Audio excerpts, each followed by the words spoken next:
26 मे या दिवशी डोंबिवलीत प्रोबेस कंपनीत भयानक स्फोट झाला। ह्या स्फोटामुळे डोंबिवलीतल्या अनेक इमारती अक्षरशः हादरल्या होत्या। मात्र परिसरातल्या 200 मीटरच्या परिघातल्याच इमारतींचं स्ट्रक्चरल ऑडिट करण्याची गरज आहे असं तज्ज्ञांचं मत होतं।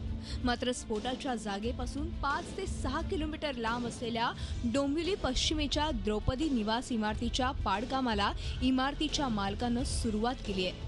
स्फोटामुळे धोकादायक झाल्याचा मालक जोशी कुटुंबियांचा दावा आहे। प्रोबेस कंपनी ते द्रौपदी निवास यांच्या दरम्यान संपूर्ण डोंबिवली शहर वसलंय।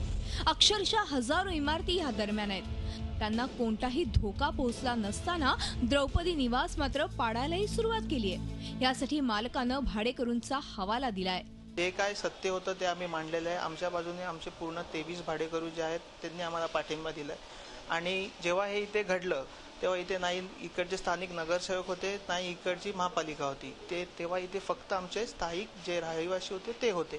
त्यांनी आम्हाला त्यांचं जे काही संमतीपत्र आहे त्याद्वारे पूर्ण क्लिअर केलेलं आहे। ते आपण जे आयुक्त कार्यालय आहेत किंवा पोलीस स्टेशन आहे तिथे मी सबमिट केलेलं आहे। त्याच्यावरती पुढे प्रोसिडिंग्स होत आहेत। मात्र ज्या भाडेकरूंच्या जीवावर मालक हा दावा करतोय ते मात्र काही स्पष्ट बोलण्यास तयार नाहीत। सध्या लोक सगळेच रेंटवर राहतात आणि तेव्हा सगळ्यांनीच त्यांनी पोलीस आणली, सगळं आणली आणि खाली करवलं पूर्ण बिल्डिंग। तेव्हा त्यांनी काय सांगितलं नाही की आता सामान घ्या की नाही। फायर ब्रिगेड आणली, म्हणजे त्यांच्या साईडने त्याचा दबाव होता आमच्यावर की तुम्ही आता वरती जायचंच नाही। ते फायर ब्रिगेडचं आणणं तर त्यांनी एक दिवस नाटक केलं। दुसऱ्या दिवशी जेव्हा आम्ही खाली करायला घेतलं तेव्हा कोणच नव्हतं इथे। काय बोला आता तिथं खाली करा, पोलीस बिले सर्व खाली या। आम्ही अर्ध्या जेवणावरून खाली उतरलो आहे आणि त्यांनी आम्हाला तसंच खाली केलं आणि सांगितलं की बिल्डिंग कधी पण पडू शकतो, तुम्ही लगेच खाली करा म्हणून। आणि त्यांनी कुमारने असं पण नोटीस जी दिली त्यात लिहिलं की तुम्ही स्वखुशीने खाली करताय।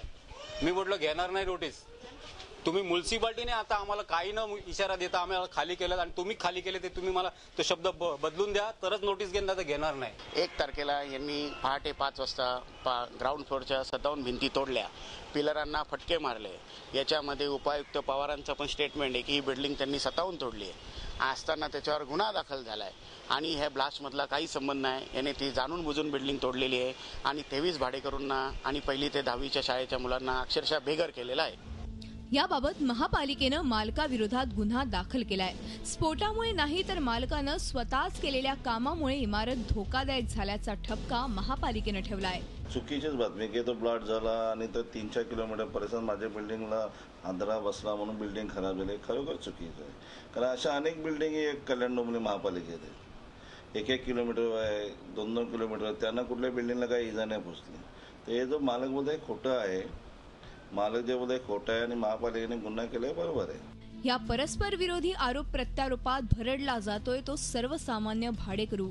आपल्या हक्काचं घर परत मिळेल की नाही याची शाश्वती भाडेकरूंना नाहीये। विशाल वैद्यसह bureau report, Zee media, Dombivli. Zee 24 तास रहा एक पाऊल पुढे।